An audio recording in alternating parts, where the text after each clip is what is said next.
Assalamualaikum warahmatullahi wabarakatuh.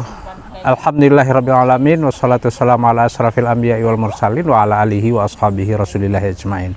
Sahabat Pelantar Mudo yang dirahmati Allah, kali ini kita berada di Kompleks Istana Rakyat, sebuah kompleks yang dibangun oleh komunitas selaras alam, di mana di sini terdiri dari beberapa orang berlatar belakang profesi, mulai dari akademisi, petani, pegiat sosial, dan seterusnya, yang berkumpul berbagi ide, pikiran, dan gagasan di ruang baca, rumah baca. Di belakang kita ini ada sebuah slogan yang berbunyi, membaca adalah membuka jendela dunia.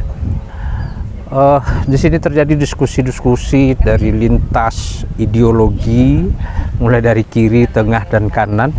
Juga bertemunya para aktivis dari yang muda sampai yang tua, mereka yang peduli dengan kehidupan peradaban ini, dan banyak berbagai kegiatan yang dilaksanakan di sini, mulai dari pertanian, kemudian dalam ekonomi, dan seterusnya. Tapi ada hal yang menarik.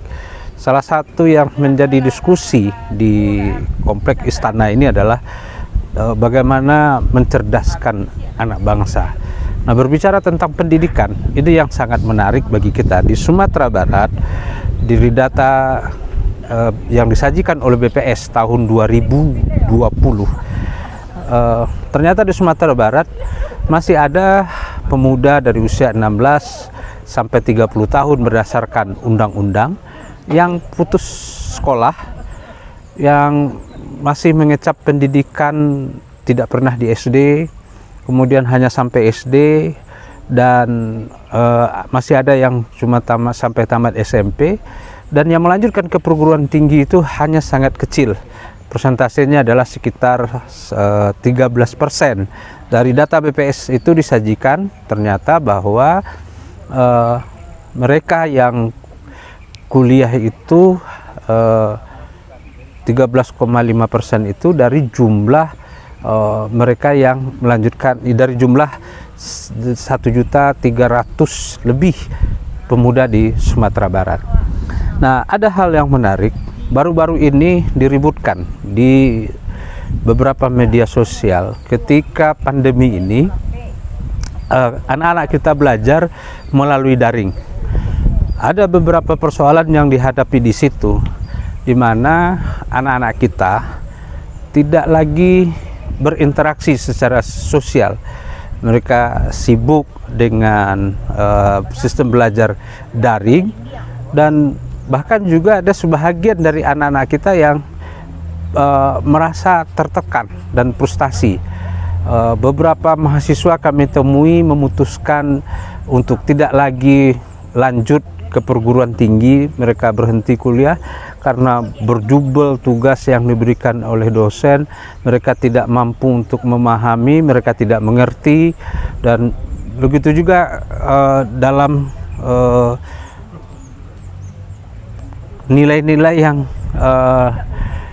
anak-anak kita peroleh dari sekolah itu. Guru-guru menyebutkan ini adalah nilai COVID, artinya secara knowledge, ya, secara psikotomorik, kemudian unsur-unsur pendidikan berikutnya itu tidak terpenuhi. Nah, ada hal yang memprihatinkan.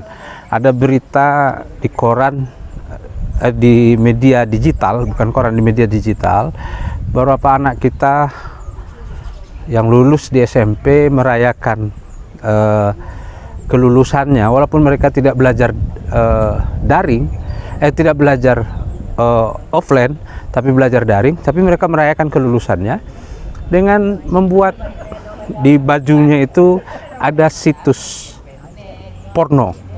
Jadi dituliskan di baju itu adalah Pornhub. sebuah situs porno. Nah, ini mungkin menjadi sebuah perhatian bagi kita bahwa ternyata sebetulnya ketika anak-anak kita memegang gadget, mereka terkoneksi dari bermacam-macam dunia. Mereka bebas untuk mengakses informasi, dan yang paling berbahaya itu adalah mereka mengakses situs-situs yang tidak bermanfaat. Belum lagi misalnya kejangkitan dengan bermain game siang dan malam, sehingga kita melihat anak-anak kita mulai kehilangan kepedulian, mereka kehilangan kesantunan dan banyak hal. Jadi banyak persoalan yang kita hadapi dengan pandemik ini, dan tentu saja ini adalah persoalan yang serius. Anak-anak bangsa, generasi yang berusia 16 sampai 30 tahun, mereka itu adalah generasi-generasi yang akan melanjutkan kehidupan ini ke depan. Bayangkan, anak-anak kita ada yang tidak bertemu dengan temannya, tiba-tiba hari ini dia masuk kelas 2 SMP, tiba-tiba sudah tamat saja SMA. Yang kelas 2 SMA tiba-tiba saja mereka sudah tamat SMA, dan kemudian mereka yang kuliah tiba-tiba sudah jadi sarjana saja. Dan ini adalah persoalan serius yang perlu kita pikirkan bersama-sama. Jadi sangat memprihatinkan, dan tentu saja tanggung jawab ini menjadi tanggung jawab bersama, tanggung jawab kita, para orang tua, untuk lebih awas terhadap anaknya, peduli, mengerti dengan teknologi, memeriksa aplikasi-aplikasi. Dan ada satu hal yang sangat memprihatinkan sekali adalah maraknya kembali LGBT. Ada sebuah aplikasi yang di situ sangat komunikatif, dan itu bisa memantau di jarak manapun. Dari aplikasi ini, kami dari Palanta mencoba melihat bahwa jumlah mereka itu hari ini sudah sangat banyak. Nah, tentu saja ini ada persoalan kenapa ini bisa marak. Nah, tentu saja ini berkaitan dengan soal aktivitas mereka, di mana anak-anak kita tidak banyak bergerak, anak-anak kita lebih banyak di rumah, berdiam diri di rumah, kemudian hormon-hormon mereka meningkat dan seterusnya. Jadi ini adalah persoalan-persoalan yang serius yang perlu ditangani. Dan ini bukan hanya sekedar bagaimana mereka untuk melanjutkan ke perguruan tinggi atau melanjutkan ke sekolah menengah atas atau sekolah menengah pertama, tetapi ini adalah soal aset anak bangsa yang akan melanjutkan perjuangan di masa yang akan datang, akan melanjutkan kepemimpinan di masa yang akan datang. Dan tentu saja ini perlu menjadi perhatian kita semua. Mudah-mudahan percakapan singkat kita di Istana Rakyat ini, di sebuah komplek komunitas Selaras Alam, bisa menggugah kita bersama bahwa pendidikan anak-anak kita perlu menjadi ekstra perhatian penuh dari semua orang tua. Bukan hanya sekedar nilai mereka, tetapi adalah bagaimana sikap mereka, tingkah laku mereka, perkembangan psikis, perkembangan interaksi sosial mereka harus menjadi perhatian kita bersama. Mungkin demikian saja, mudah-mudahan ini bisa menggugah kita semua. Billahi fisabilil haq, fattaqullah mastata'tum.